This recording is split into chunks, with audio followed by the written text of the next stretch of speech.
Hello and welcome to our channel the next level academy. आज हम continue करने वाले हैं हमारी हिस्ट्री सीरीज को। ठीक है, यहाँ पे पहले हमने पढ़ा था पैलियोलिथिक एज के बारे में। आज हम पढ़ने वाले हैं मेसोलिथिक एज के बारे में।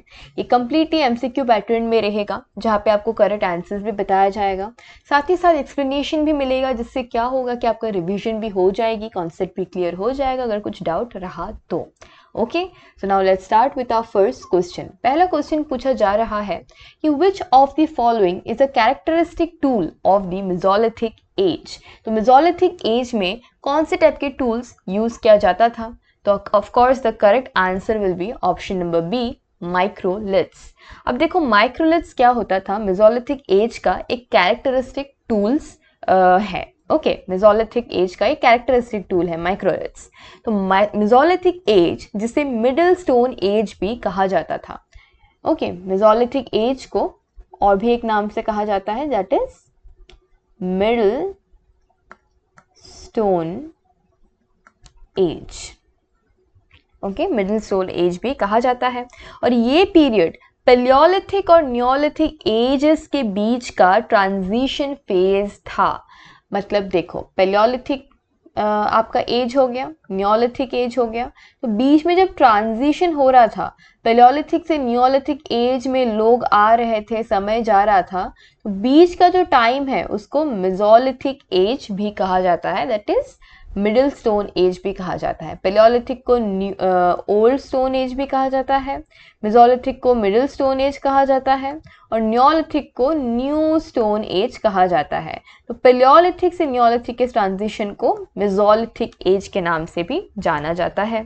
इस पीरियड में ह्यूमंस ने अपनी टूल मेकिंग टेक्निक्स में काफ़ी एडवांसमेंट की, और माइक्रोलिथ्स उसी का एक इम्पॉर्टेंट एग्जाम्पल है। अब देखो माइक्रोलिथ्स क्या चीज़ है, व्हाट इज माइक्रोलिथ?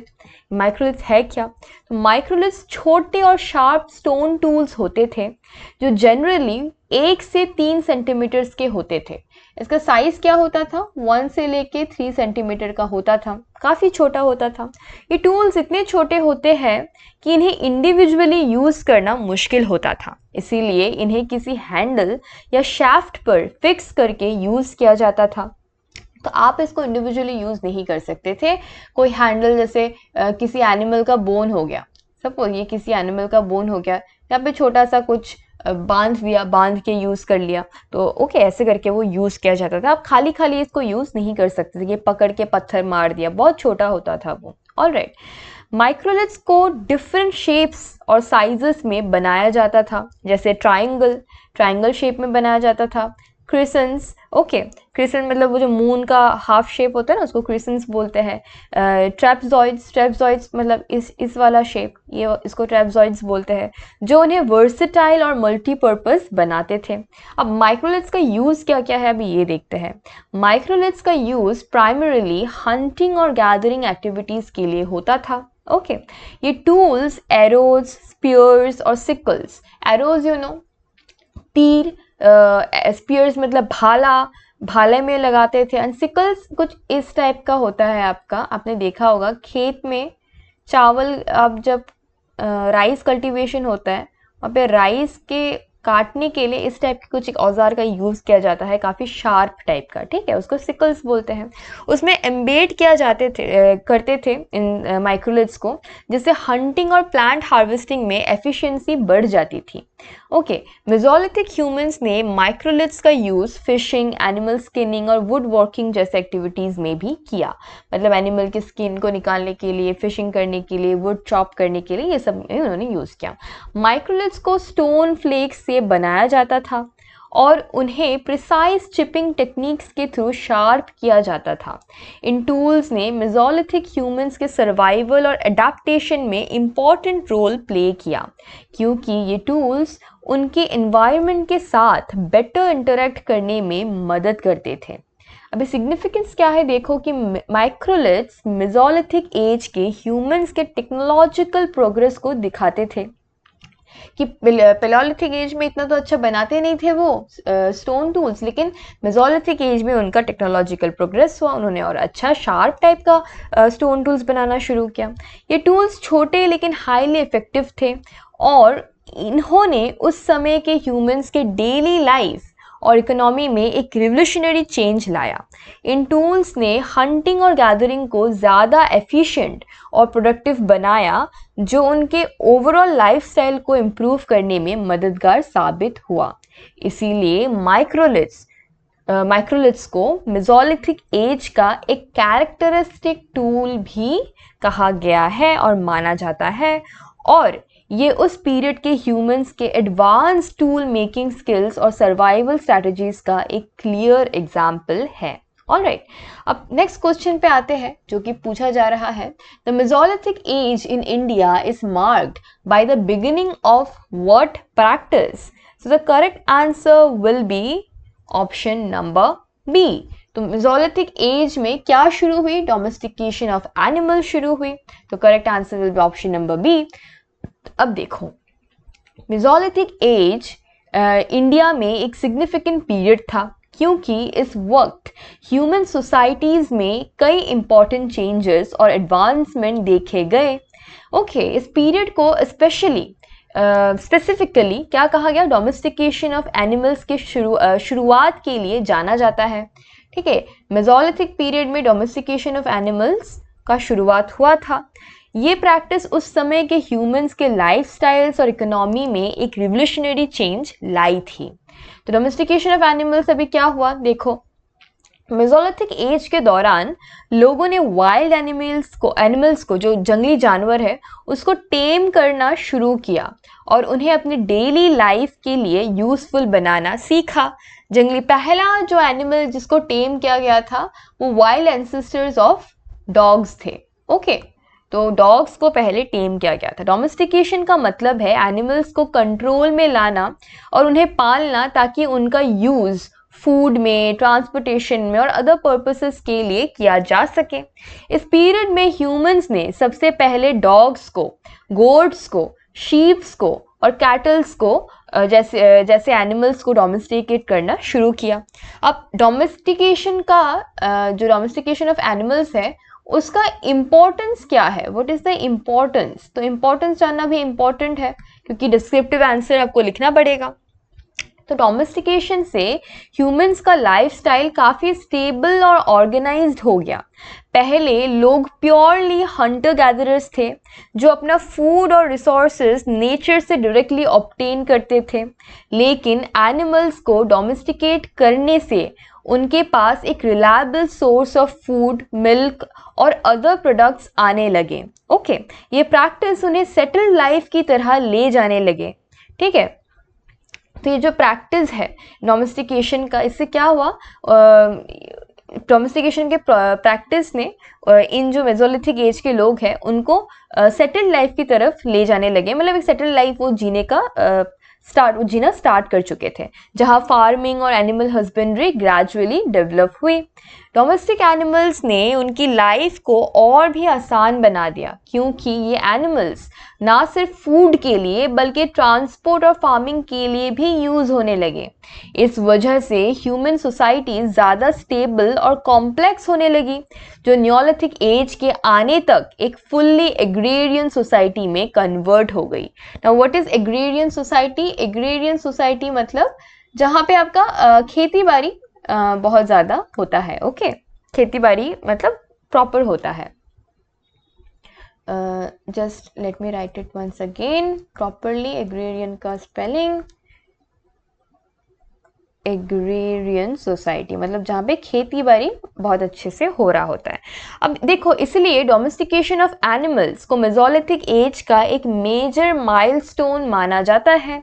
ये प्रैक्टिस ह्यूमन सिविलाइजेशन के डेवलपमेंट में एक क्रिटिकल रोल प्ले करती है, क्योंकि इसने उनके सर्वाइवल स्ट्रैटेजीज को ट्रांसफॉर्म किया और एक मोर सेटल्ड मतलब ज़्यादा सेटल्ड और स्ट्रक्चर्ड लाइफस्टाइल की शुरुआत की। Let's move on to our next question. Next question क्या पूछ रहा है कि which site is a prominent mesolithic site in India? So the correct answer will be option number A, that is Bagor. तो बागर जो है वो एक प्रोमिनेंट मेसोलिथिक साइट है इंडिया में। ओके, और ये राजस्थान के भिलवाड़ा डिस्ट्रिक्ट में लोकेटेड है। कहाँ पे लोकेटेड है? Bhilwara. Late me write it for you. Bhilwara district of Rajasthan. Okay, Bhilwara district of Rajasthan में लोकेटेड है। बागोर साइट को इंडिया के प्री हिस्टोरिक आर्कियोलॉजी में एक सिग्निफिकेंट प्लेस माना जाता है क्योंकि यहाँ पर मेसोलिथिक एज के कई इंपॉर्टेंट रिमेन्स और आर्टिफैक्ट्स मिले हैं जो इस पीरियड के ह्यूमंस के लाइफस्टाइल और कल्चरल प्रैक्टिसेस के बारे में वैल्यूएबल इंफॉर्मेशन प्रोवाइड करते हैं। अब बागोर का सिग्निफिकेंस क्या है? जो बागर है, बागर साइट पर एक्सकेवेशन के दौरान मेसोलिथिक पीरियड के कई स्टोन टूल्स, माइक्रोलिथ्स और एनिमल बोन्स मिले हैं। ओके, ये आर्टिफैक्ट्स उस समय के ह्यूमंस के एडवांस टूल मेकिंग टेक्निक्स और हंटिंग प्रैक्टिसेस को दिखाते हैं। बागर साइट, बागर बोलो, बेगर बोलो, व्हाटएवर यू से, बागर साइट पर जो टूल्स मिले हैं उनमें मेजरली छोटे और शार्प माइक्रोलिथ्स शामिल है जो हंटिंग और गैदरिंग एक्टिविटीज़ के लिए यूज़ होते थे। तो इस साइट की एक और ख़ासियत ये है कि यहाँ पर डोमेस्टिकेटेड एनिमल्स के रिमेन्स भी मिले हैं। तो और क्या मिला है? डोमेस्टिकेटेड एनिमल्स के रिमेन्स भी मिले हैं जो ये इंडिकेट करते हैं कि बागोर के लोग मेसोलिथिक पीरियड में ही एनिमल्स को डोमेस्टिकेट कर रहे थे। ये साइट मेसोलिथिक एज के ट्रांजिशन फेज को भी दिखाती है जहां से लोग ग्रेजुअली नियोलिथिक एज के ज़्यादा सेटल्ड लाइफस्टाइल की तरफ बढ़ रहे थे। तो कल्चरल प्रैक्टिसेस क्या थे बागोर के? तो बागर साइट पर मिले हर्ट्स और ऐश डिपॉजिट्स ये सजेस्ट करते हैं कि यहाँ के लोग कुकिंग और फूड प्रिपरेशन के लिए फायर का यूज करते थे। Alright, hearths, this is age, hearths. Okay, chulha, that is chulha, hearths मतलब चूल्हा। ये साइट एक सीजनल हैबिटेशन साइट भी थी जहां लोग शायद हंटिंग और गैदरिंग के लिए आते होंगे और टेम्पररी शेल्टर्स बनाते होंगे। ऑलराइट, तो इसीलिए बागर को इंडिया का एक प्रोमिनेंट मेसोलिथिक साइट माना जाता है क्योंकि ये साइट इस पीरियड के ह्यूमंस के advance tool making skills, domestication practices और कल्चरल एक्टिविटीज़ के बारे में इंपॉर्टेंट इंसाइट्स प्रोवाइड करती है। बागर साइट का स्टडी करना हमें मेसोलिथिक एज के ह्यूमंस के एवोल्यूशन और उनके लाइफस्टाइल के बारे में डिटेल में समझाने में मदद करता है। Now let's move on to our next question, that is the Mesolithic tools are generally made from what materials? Mesolithic tool को किस material से बनाया जाता था? तो of course the correct answer will be flint, option number C.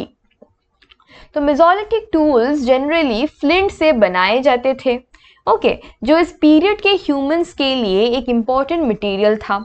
Flint एक hard fine grain stone होता है, अभी भी है, जो शार्प एजेस बनाने के लिए आइडियल होता था। ओके, तो इस मटेरियल का यूज़ प्री हिस्टोरिक टाइम से ही टूल मेकिंग के लिए होता आ रहा है और मेसोलिथिक एज के दौरान इसका एक्सटेंसिव यूज़ किया गया था, मतलब बहुत ज़्यादा यूज़ किया गया था।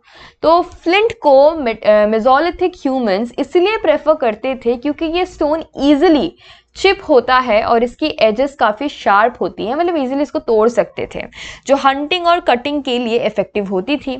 फ्लिंट से माइक्रोलिथ्स, ब्लेड्स, स्क्रैपर्स और अदर छोटे टूल्स बनाए जाते थे जो उन दिनों के लिए डेली लाइफ की एक्टिविटीज़ में काम आते थे। तो क्या क्या बनाते थे?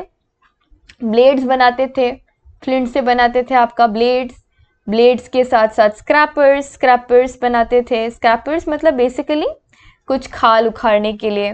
देन बनाते थे माइक्रोलिथ्स, ओके, जो अलग फिर बोन्स से लगा के यूज़ किया जाता था। ऑलराइट, नाउ देखो प्रोसेस क्या होता था टूल मेकिंग का। तो मेसोलिथिक ह्यूमंस फ्लिंट के एक पीस को केयरफुली स्ट्राइक करते थे ताकि छोटे फ्लेक्स निकल आए। इन फ्लेक्स को फिर फर्दर शेप दिया जाता था और माइक्रोलिथ्स जैसी टूल्स बनाई जाती थी। ये टूल्स छोटी और प्रिसाइज होती थी जो उन्हें हंटिंग, वेपन, कटिंग टूल्स और इवन फिशिंग इम्प्लीमेंट्स के रूप में यूज़ करने में मददगार बनाती थी।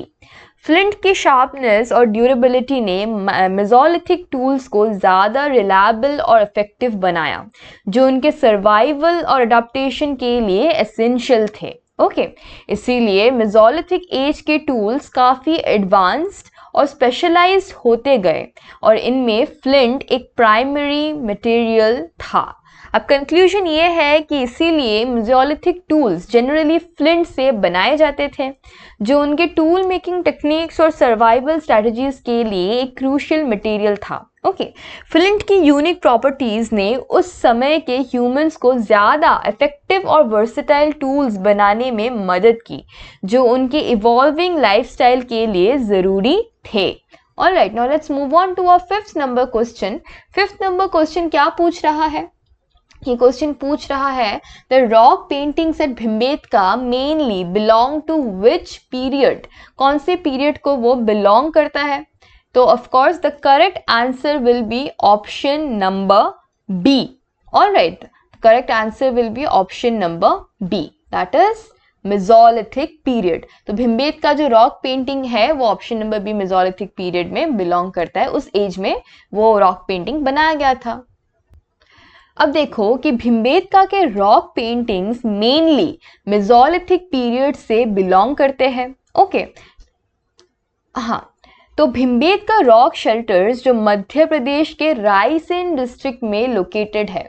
तो ये भिम्बेटका कहाँ लोकेटेड है?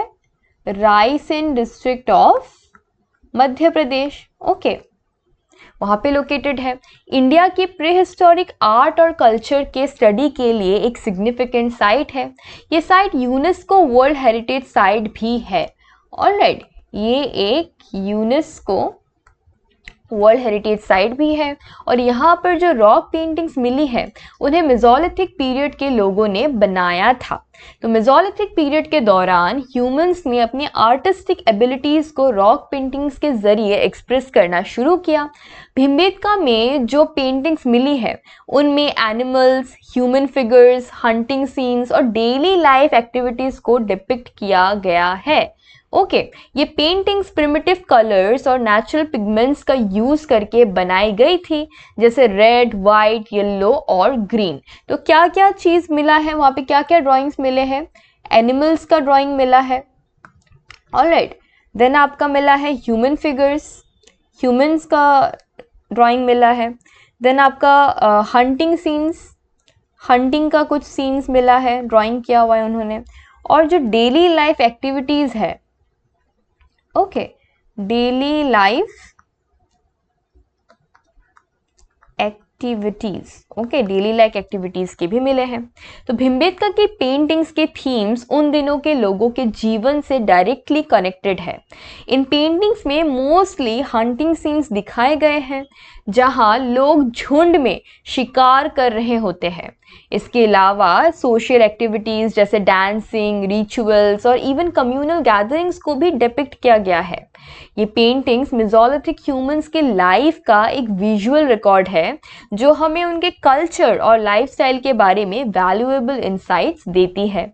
अब देखो, मेसोलिथिक पीरियड के लोगों ने सिंपल ब्रशेस या फिंगर्स का यूज़ करके ये पेंटिंग्स बनाई थी। सिंपल ब्रश और फिंगर्स, उंगलियों के यूज़ से ये पेंटिंग्स बनाई थी। नेचुरल पिगमेंट्स को रॉक्स या क्ले के साथ मिक्स करके कलर्स बनाए जाते थे जिससे ये पेंटिंग्स बनाई गई। ये टेक्निक्स प्रिमिटिव थी, लेकिन इन पेंटिंग्स में जो डिटेलिंग और एक्सप्रेसिवनेस दिखाई देती है वो उन दिनों के ह्यूमंस के आर्टिस्टिक टैलेंट को शोकेस करती है। तो इसीलिए भिम्बेटका के rock paintings primarily Mesolithic period से बिलोंग करते हैं और ये पेंटिंग्स प्री हिस्टोरिक ह्यूमंस के कल्चर, सोशल लाइफ और एनवायरनमेंट के साथ उनके इंटरैक्शन को दिखाती है। ये साइट हमें मेसोलिथिक पीरियड के आर्टिस्टिक और कल्चरल डेवलपमेंट्स के बारे में डीप अंडरस्टैंडिंग प्रोवाइड करती है। Alright, now let's move on to our next question, that is, which site provides the earliest evidence of domesticated animals in the Mesolithic period? So what will be the correct answer? The correct answer will be option number C, Langhnaj. Okay. तो लंघनाज में क्या हुआ? Earliest evidence मिला जहां पे animals को domesticate किया गया मेसोलिथिक पीरियड में। तो लंघनाज एक ऐसी साइट है जो मेसोलिथिक पीरियड के दौरान डोमेस्टिकेटेड एनिमल्स के सबसे पहले एविडेंस प्रोवाइड करती है। लंघनाज साइट गुजरात के मेहसाना डिस्ट्रिक्ट, तो कहाँ पे है ये? Mehsana district in Gujarat. Okay, located है, तो मेहसाना डिस्ट्रिक्ट गुजरात में लोकेटेड है और ये इंडिया के प्रीहिस्टोरिक आर्कियोलॉजी में एक सिग्निफिकेंट साइट है, क्योंकि यहाँ पर मेसोलिथिक एज के लोगों के रिमेन्स और आर्टिफैक्ट्स मिले हैं जो उस वक्त के ह्यूमंस के लाइफस्टाइल्स और प्रैक्टिसेस के बारे में वैल्यूएबल इंफॉर्मेशन देते हैं। अब देखो एविडेंसेस क्या है वहाँ के डोमेस्टिकेशन का, कि लंघनाज साइट पर एक्सकेवेशन के दौरान डोमेस्टिकेटेड एनिमल्स के बोन्स और रिमेन्स मिले हैं। ये रिमेन्स ये सजेस्ट करते हैं कि मेसोलिथिक पीरियड के लोगों ने एनिमल्स को डोमेस्टिकेट करना शुरू कर दिया था, जो उनके लाइफस्टाइल में एक मेजर चेंज का इंडिकेशन है। इस साइट पर जो एनिमल्स के रिमेन्स मिले हैं उनमें कैटल, शीप्स और गोट्स शामिल है। ओके, मतलब जो भेड़ है फिर बकरी है, इन सब शामिल है, जो सबसे कॉमन डोमेस्टिकेटेड एनिमल्स में से थे। अब सिग्निफिकेंस क्या था, देखो डोमेस्टिकेशन ऑफ एनिमल्स ने मेसोलिथिक ह्यूमंस के लाइफ को काफ़ी इन्फ्लुएंस किया था। ये प्रैक्टिस उन्हें एक ज़्यादा स्टेबल और सेटल्ड लाइफ की तरफ ले जाने लगी। एनिमल्स को डोमेस्टिकेट करने से उनके पास एक reliable source of food, milk और अदर प्रोडक्ट्स आने लगे। ओके, जो हंटिंग और गैदरिंग पे उनका डिपेंडेंसी कम कर रहा था। ये चेंज उनके सोशल और इकोनॉमिक स्ट्रक्चर में भी सिग्निफिकेंट इम्पैक्ट डाल रहा था। अब देखो लंघनाज का इंपॉर्टेंस देखो, लंघनाज साइट पर मिले डोमेस्टिकेटेड एनिमल्स के एविडेंस हमें ये समझाने में मदद करते हैं कि मेसोलिथिक पीरियड के दौरान ह्यूमंस ने एनिमल्स को अपने लाइफ में इंटीग्रेट करना शुरू कर दिया था। ये साइट इसीलिए भी इम्पॉर्टेंट है क्योंकि इंडिया के प्रीहिस्टोरिक ह्यूमन एक्टिविटीज़ के डेवलपमेंट और इवोल्यूशन के बारे में एक क्लियर पिक्चर देती है। तो इसीलिए लंघनाज वो साइट है जहाँ से मेसोलिथिक पीरियड के दौरान डोमेस्टिकेटेड एनिमल्स के अर्लीस्ट एविडेंस मिलते हैं।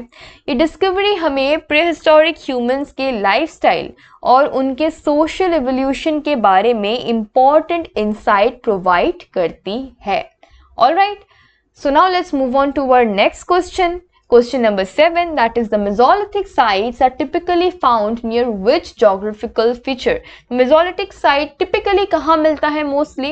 तो typically ये मिलता है आपके river valleys के पास। तो Mesolithic sites typically river valleys के आसपास पाए जाते हैं।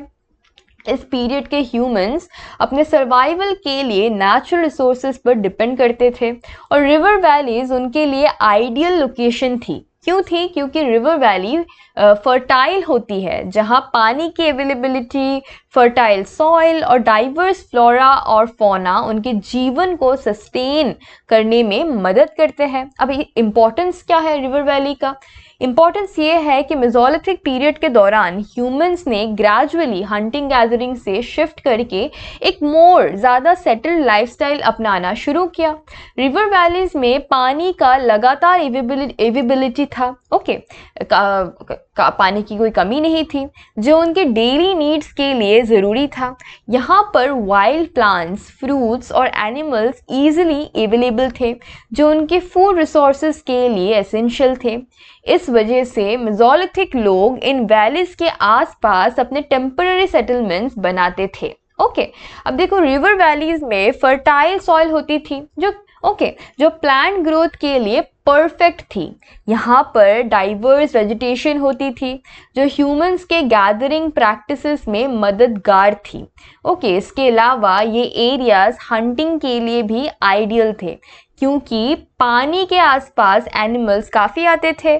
इसीलिए रिवर वैलीज उनके लिए रिसोर्स रिच एनवायरनमेंट्स थे जहाँ पर उन्हें सर्वाइवल के लिए सब कुछ मिल जाता था। तो मेसोलिथिक साइट्स जहाँ रिवर वैलीज के पास लोकेटेड होती थी वहाँ पर उनके टेम्पररी शेल्टर्स और सेटलमेंट्स के रिमेन्स मिले हैं। ये लोग सीजनल माइग्रेशन करते थे लेकिन रिवर वैलीज में उनके लिए सब कुछ अवेलेबल होता था, इसीलिए ये एरियाज उनके लिए ज़्यादा अपीलिंग होते थे। लंघनाज, बागर, भिम्बेटका जैसे मेसोलिथिक साइट्स सब रिवर वैलीज या वाटर बॉडीज के आसपास ही लोकेटेड है। तो इसीलिए रिवर वैलीज मेसोलिथिक साइट के लिए एक टिपिकल लोकेशन थी, क्योंकि ये एरियाज उनके सर्वाइवल और सस्टेनेंस के लिए आइडियल थी, मतलब उनके सर्वाइवल के लिए, एक सस्टेनेबल डेवलपमेंट के लिए, ग्रोथ के लिए इम्पॉर्टेंट थी। ये जोग्राफिकल फीचर्स उन्हें पानी, फूड और शेल्टर्स प्रोवाइड करते थे, जो उनके इवॉल्विंग लाइफस्टाइल के लिए ज़रूरी था। Now let's move on to our 8th number question, जो कि पूछता है which animal was commonly domesticated during the Mesolithic period? So the correct answer will be option number B. So commonly कौन सा एनिमल को डोमेस्टिकेट किया जाता था? That is dog. ठीक है, डॉग वो एनिमल था जो मेसोलिथिक पीरियड के दौरान कॉमनली डोमेस्टिकेट किया गया था। मेसोलिथिक एज, जो मिडिल स्टोन एज के नाम से भी जाना जाता है, एक ट्रांजिशनल फेज था जहाँ ह्यूमंस ने हंटिंग गैदरिंग से शिफ्ट करके एक ज़्यादा सेटल लाइफस्टाइल अपनाना शुरू किया। ये बात मैंने आपको पहले भी बोला। इस पीरियड में एनिमल्स को डोमेस्टिकेट करने का ट्रेंड शुरू हुआ और डॉग सबसे पहला एनिमल था जो ह्यूमंस के साथ क्लोजली एसोसिएट हो गया। अब देखो डोमेस्टिकेशन कैसे हुआ डॉग का।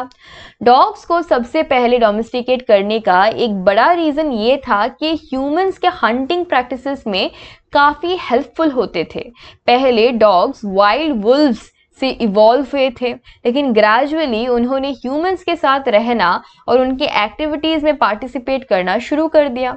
डॉग्स का शार्प सेंस ऑफ स्मेल और हंटिंग इंस्टिंक्ट्स उन्हें एक वैल्यूएबल कंपेनियन बनाते थे, जो शिकार में मदद करते थे और प्रोटेक्शन प्रोवाइड करते थे। तो अब देखो डॉग्स का रोल क्या होता था मेसोलिथिक सोसाइटी में, अब ये देखते हैं। मेसोलिथिक ह्यूमंस के लिए डॉग्स सिर्फ हंटिंग में ही नहीं बल्कि सिक्योरिटी और कंपेनियनशिप के लिए भी इम्पॉर्टेंट थे। ये एनिमल्स अपने ओनर्स के लिए कैंप्स या सेटलमेंट्स को प्रोटेक्ट करते थे और उनके साथ फूड शेयरिंग और कम्युनिकेशन का एक स्पेशल बॉन्ड डेवलप कर लेते थे। डॉग्स ने मेसोलिथिक ह्यूमंस के लाइफस्टाइल में एक सिग्निफिकेंट रोल प्ले किया, जो ग्रेजुअली उनकी डोमेस्टिकेशन के प्रोसेस को और भी स्ट्रेंथन करता गया। ठीक है, तो इंडिया में कई मेसोलिथिक साइट्स है जैसे बागोर और लंघनाज पर डॉग्स के रिमेन्स मिले हैं। ओके, जो इस बात का प्रूफ है कि उस वक्त के ह्यूमंस ने डॉग्स को डोमेस्टिकेट किया था। ये रिमेन्स ये दिखाते हैं कि डॉग्स उनके डेली लाइफ के एक इंटीग्रल पार्ट बन गए थे और उनके साथ मिलकर ये एनिमल्स उनके सर्वाइवल में इम्पॉर्टेंट रोल प्ले कर रहे थे।